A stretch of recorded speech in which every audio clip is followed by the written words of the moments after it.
لوگ پرتکلف اور طلائی گاؤ تکیوں سے پیٹ لگائے دل فریب اور ہوشربا کمسن لڑکیوں کو پہلو میں لیے بیٹھے ہیں اور جنت کی بے فکریوں سے لطف اٹھا رہے ہیں۔ خوبصورت اور آفت روزگار لڑکے کہیں تو سامنے دست بدستہ کھڑے ہیں اور کہیں نہایت ہی نزاکت اور دل فریب حرکتوں سے ساکی گری کرتے ہیں۔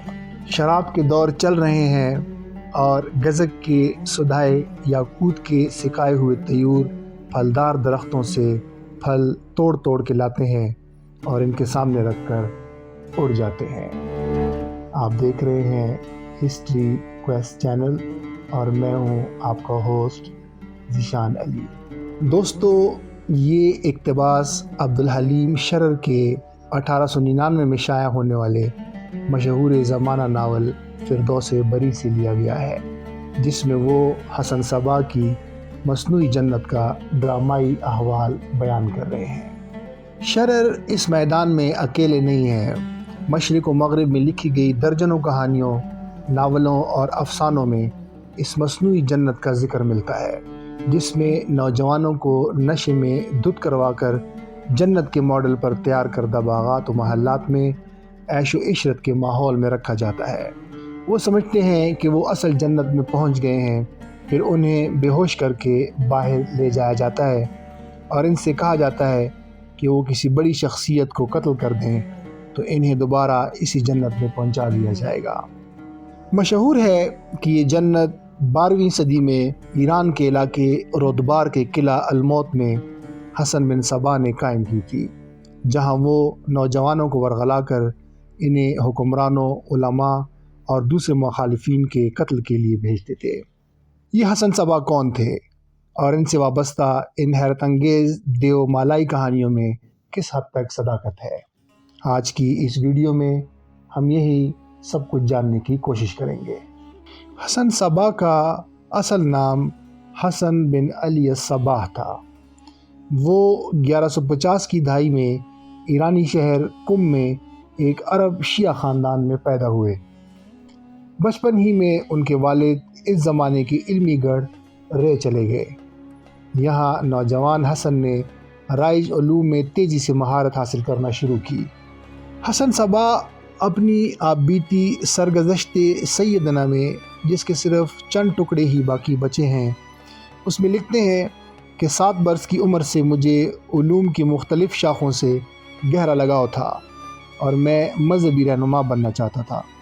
17 سال کی عمر تک میں نے خاصا علم حاصل کر لیا تھا۔ علوم کی یہ شاخیں دینیات کے علاوہ فلکیات، علم ہندسہ، جیومیٹری، منطق اور ریاضی تھی۔ اس دوران ان کی ملاقات امیر زراب نامی اسماعیلی دائی سے ہوئی، جنہوں نے نوجوان حسن کے زرخیز دماغ کے لیے بارش کا کام کیا۔ حسن ان سے اس قدر متاثر ہوئے کہ وہ اسماعیلی ہو گئے۔ یہاں ہمارا سامنا ایک دلچسپ روایت سے ہوتا ہے۔ قصہ کچھ یوں بیان کیا جاتا ہے کہ حسن صبا مشہور شاعر، ماہر فلکیات اور ریاضی دان عمر خیام اور نظام الملک طوسی تینوں اس دور کے مشہور عالم امام موفق کے شاگرد تھے۔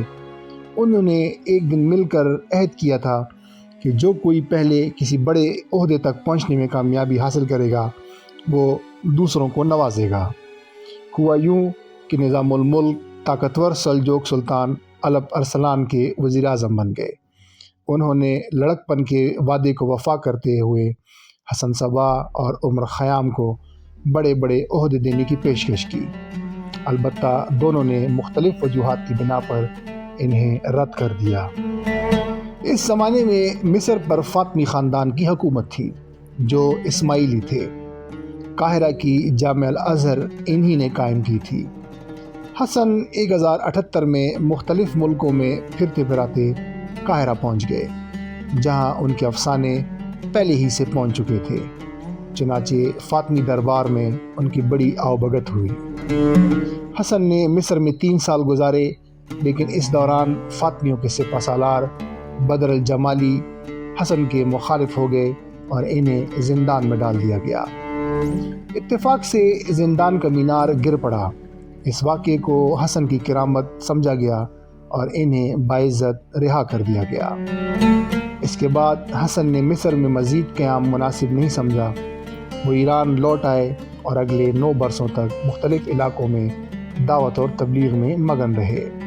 رفتہ رفتہ انہوں نے اپنی توجہ رودبار صوبے کے علاقے دلمان پر مرکوز کرنا شروع کر دی۔ یہاں اس نے کوہ ایلبرز کی برفانی چوٹیوں میں گھرا ہوا ایک قلعہ نظر آیا جو اس کے مستقبل کے منصوبوں کے لیے نہایت سودمند ثابت ہوا۔ یہ قلعہ الموت تھا۔ بظاہر تو لگتا ہے کہ اس قلعے کا نام موت یعنی مرنے سے متعلق ہے، لیکن حقیقت یہ ہے کہ الموت مقامی زبان کے لفظ اعلیٰ اور آموت سے نکلا ہے۔ دلمانی زبان میں اعلیٰ عقاب ہے اور آموت فارسی میں سیکھنے کو کہتے ہیں۔ روایت مشہور ہے کہ اس علاقے کا حکمران وہاں شکار کھیل رہا تھا کہ اسے ایک پہاڑی پر عقاب اترتا ہوا دکھائی دیا۔ اسے احساس ہوا کہ اس مقام کا جغرافیہ اس قسم کا ہے کہ اگر یہاں قلعہ بنایا جائے تو وہ ناقابل شکست ہو سکتا ہے۔ چنانچہ اس نے یہاں قلعہ تعمیر کروایا اور اس کا نام الموت پڑ گیا۔ حسن نے قلعہ الموت کے آس پاس کے علاقے میں ڈیرے ڈال دیے۔ اس کا پیغام زور پکڑتا گیا۔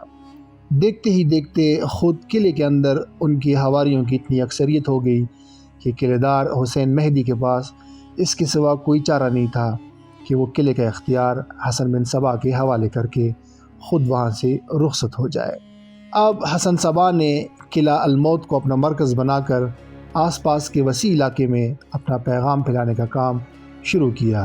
کچھ ہی عرصہ گزرا تھا کہ آس پاس کے کئی قلعے ان کے قبضے میں آ گئے، جن میں سے کچھ کو خریدا گیا اور کچھ پر بزور قبضہ کیا گیا۔ قصہ مختصر، چند برسوں کے اندر تقریباً تمام رودبار اور پڑوسی علاقوں میں حسن کی عملداری قائم ہو گئی۔ حسن کے انہماک و ارتکاز کا یہ عالم تھا کہ وہ الموت میں آ جانے کے بعد 35 برس تک قلعے سے باہر نہیں گئے، بلکہ اپنے گھر سے بھی صرف 2 بار ہی نکلے۔ سلجوق سلطان ملک شاہ نے اپنے دور افتادہ سرحدی علاقے چھن جانے کی خبر سن کر حسن صبا کی سرکوبی کے لیے 1092 میں ایک لشکر بھیجا، جس نے الموت کا محاصرہ کر لیا۔ لیکن 7000 فٹ کی بلندی پر واقع یہ قلعہ ناقابل تسخیر تھا۔ دوسری طرف آس پاس کے علاقوں سے حسن کے ماننے والوں نے کچوکے لگا کر شاہی لشکر کو اس قدر زچ کیا کہ اسے 4 ماہ کے بعد اپنا سموں لے کر لوٹتے ہی بنی۔ الموت کے محاصرے کے چند ماہ بعد 16 اکتوبر 1192 کو سلجوق سلطان کے وزیر اعظم اور حسن صبا کے ہم جماعت نظام الملک نہاوند ضلع میں سفر کر رہے تھے کہ دلمان کے علاقے کا ایک نوجوان جس نے فقیروں کا بھیس بدلا ہوا تھا ان کے قریب پہنچا اور اپنے چوغے سے خنجر نکال کر ان پر وار کیا۔ دراصل حسن صبا کو معلوم ہوا تھا کہ الموت پر سلجوقیوں کے حملے کے پیچھے دراصل نظام الملک کا ہاتھ تھا۔ انہوں نے ایک دن اپنے فدائیوں سے کہا تھا، تم میں سے کون ہے جو اس ملک کو نظام الملک توسی کے فتنے سے پاک کر سکے؟ ایک نوجوان نے ہاتھ بلند کیا اور بعد میں جا کر شیخ الجبل کے فرمان پر عمل کر ڈالا اور اس دوران خود بھی نظام الملک کے محافظوں کے ہاتھوں مارا گیا۔ یہ حسن صبا کی مہم کا پہلا خودکش حملہ تھا۔ حسن کو معلوم تھا کہ ان کے ماننے والوں کی تعداد اتنی کم ہے کہ وہ کبھی بھی سلجوقوں اور دوسرے طاقتور دشمن حکمرانوں کا مقابلہ نہیں کر سکتے۔ اس صورتحال میں انہوں نے وہ تکنیک استعمال کی کہ بجائے ہزاروں کی تعداد میں فوجوں کا میدان جنگ میں دو بدو مقابلہ کیا جائے، بہتر یہی ہے کہ اپنی کسی جانثار فدائی کی تربیت کر کے اس کے ہاتھوں کسی حکمران، خطرناک وزیر، سپہ سالار یا مخالف مذہبی عالم کو قتل کروا دیا جائے۔ یہ طریقہ حیرت انگیز طور پر کامیاب ثابت ہوا۔ توسی کے بعد حسن کے فدائین کے نشانے پر کئی حکمران، شہزادے، گورنر جرنیل اور علماء بنے اور ان کی دہشت نزدیک و دور تک پھیل گئی۔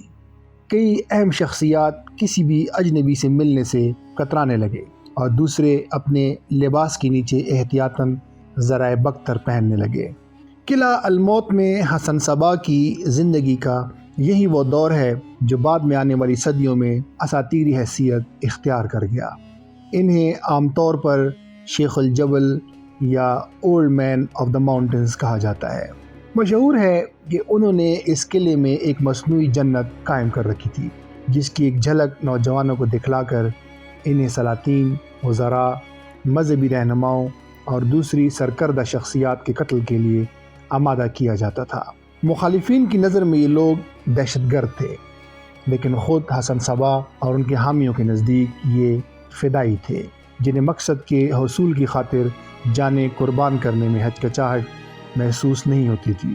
قلعہ الموت میں ایسے تمام فدائیوں کے نام ایک قسم کے رول آف آنر میں داخل کیے جاتے تھے اور انہیں شہید کا درجہ دیا جاتا تھا۔ مارکو پولو، جو کہ ایک اطالوی سیاح تھا اور جس کا سفر نامہ دنیا کی مشہور ترین کتابوں میں سے ایک ہے، اس نے اپنی کتاب میں بھی حسن بن صبا کا ذکر کیا ہے۔ وہ لکھتا ہے کہ شیخ الجبل نے دو پہاڑوں کے درمیان واقع وادی میں ایک وسیع و عریض اور خوشنما باغ بنوایا ہے، جس کی کہیں مثال نہیں ملتی۔